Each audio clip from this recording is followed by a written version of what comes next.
বিশ্ব ইজতেমার প্রথম পর্বের দ্বিতীয় দিন আজ ফজরের নামাজের পর থেকেই চলছে বয়ান। বিস্তারিত জানাতে টঙ্গীর তুরাগতীর থেকে যোগ দিচ্ছেন সহকর্মী রাব্বি সিদ্দিকী। রাব্বি, ইজতেমার প্রথম পর্বের দ্বিতীয় দিনের আনুষ্ঠানিকতা কেমন চলছে?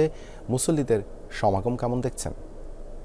কিন্তু আমরা দেখেছি যে লাখো মুসল্লির ঢল নেমেছে এই টঙ্গীর তুরাগতীরে। আমি আছি ইজতেমার যে ময়দান, সেই মূল ময়দানে, এবং এখানে কিন্তু সকাল থেকে ফজরের নামাজের পর থেকে বয়ান শুরু হয়েছে।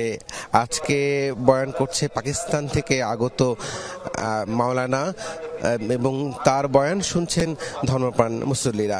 দেবাশিস, একটু বলতে চাই যে এবার কিন্তু ইজতেমা হচ্ছে তিন ধাপে। এই অর্থেই হচ্ছে যে তাবলিগ জামাতের শুরায়ে নিজামের অধীনে এখন যে ইজতেমা চলছে সেটি 2 ধাপে হবে, এবং আগামীকাল প্রথম ধাপের আখেরি মোনাজাত, এর পরের দিন 3 ফেব্রুয়ারি থেকে দ্বিতীয় ধাপ শুরু হয়ে 5 ফেব্রুয়ারি আরেকটি আখেরি মোনাজাত হবে, এবং এরপরে লম্বা একটি বিরতি আছে।